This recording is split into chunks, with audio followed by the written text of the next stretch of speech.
What's up guys, back in the kitchen with Mike. Today's video is all about meal prep, meal comparison, and what I'm going to do is I'm going to prepare 4 separate meals, and with each of those meals I'm going to make a low calorie version and a high calorie version, and we're going to compare the differences both in terms of how they look and how the macros can differ from one another. It's particularly going to be beneficial for a lot of you guys who are struggling to squeeze the calories in, or maybe if you're cutting and you're just trying to get a meal which is going to keep you full for as long as possible. So starting off with meal number 1, it's going to be egg based, so it's going to be some form of an omelette. I'm going to show you how I would go about making a low calorie version of it and a high calorie version. So these are the ingredients which we are going to use for the low calorie variation.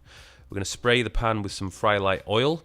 We're then going to chop all the vegetables. I'm using some bell peppers and some red onion. We're going to use 2 whole eggs, 2 egg whites, put everything in the mix, add the ham on top. Then we're just going to put a pan lid over it, let it cook, and it should be good to go. With the high calorie variation, we're going to use olive oil, goat's cheese, and chorizo.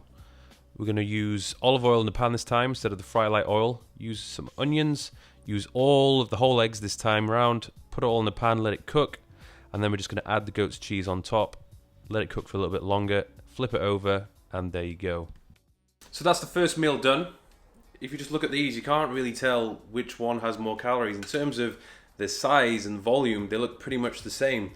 But this is a bit of a giveaway, obviously. It's got the chorizo sort of red stain in it, so you know this one's going to be the high calorie one. But pretty interesting, is it not? Either way, both of them are delicious, but one of them is 375 calories more than the other.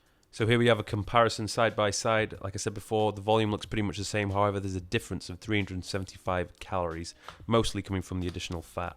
So the next meal I'm going to prepare is an oatmeal bowl creation of mine. These are the ingredients which I'm going to use for the low calorie version. So just protein powder, almond milk, frozen berries and oatmeal. I'm going to use 50 grams, 1.5 scoops of protein.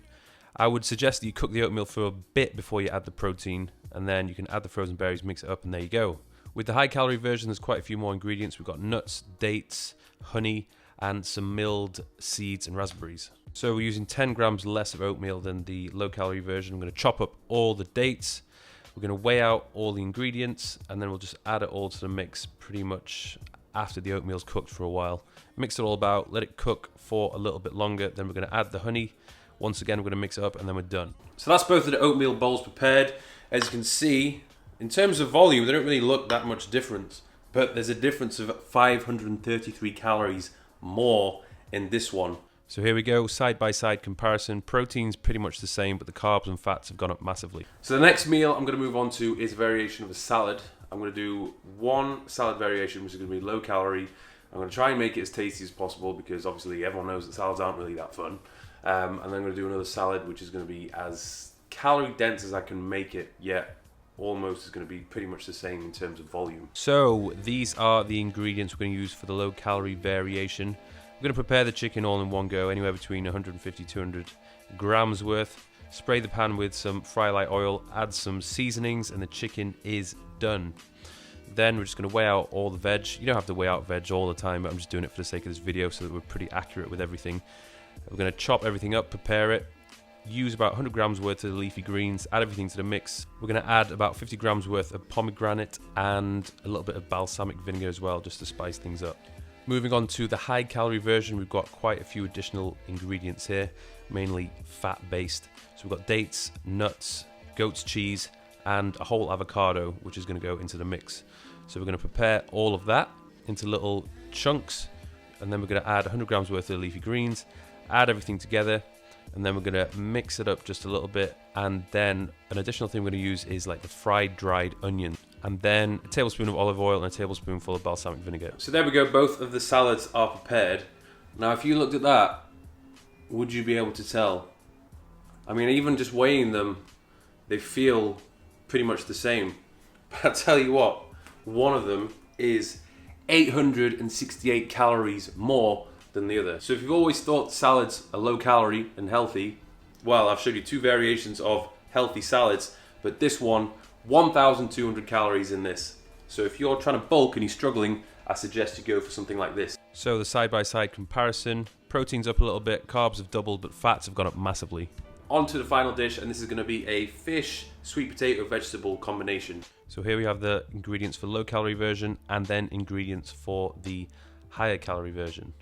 What we're going to do first is get the fish out. We're just going to wrap it up in tin foil. You might need to add a little bit of seasoning to the cod because it is pretty goddamn plain. We're going to cut up the sweet potatoes, and then with the high calorie version, we're going to dip the sweet potatoes into a tablespoonful of olive oil. And then with the low calorie version, we're just going to spray it with some Fry Light and sprinkle both with some paprika. Whilst they're both in the oven, we're going to prepare the rice, around 40 grams worth, and 200 grams worth of veg, which we'll split into two. Once it's all prepared, we're then going to sprinkle an extra tablespoon of olive oil over the rice and a bit of oregano, and there we go. Both the meals are fully prepared. So here we go, side by side comparison again. Protein up a little bit, but most of the additional calories has come from fat. So there we have it, guys. All the 4 meals prepared. I've compared one from another. Hopefully it's been a bit of an eye-opener for you. If you can see by the comparison chart, if you look at the totals of all the meals added up, for the low calorie, we're 1,554 in total, and the high calorie meals, it's an extra 2,400 calories, so we're up to 3,954, which is really quite a lot considering the volume of each of those meals compared to each other look pretty much the same. And the same thing goes for the weight as well. They didn't feel hugely different. Now I do want to point out that the macro split is not ideal if we total up all of these meals, particularly for the low calorie day. If we add all those 4 meals up, 1,554 calories simply just is not enough, especially for the male population out there. Should be eating a lot more than that. The protein intake is actually quite good, but fat again is extremely low. I wouldn't recommend anyone going on a nutrition program where their daily fat intake is like 24 grams. That's not enough.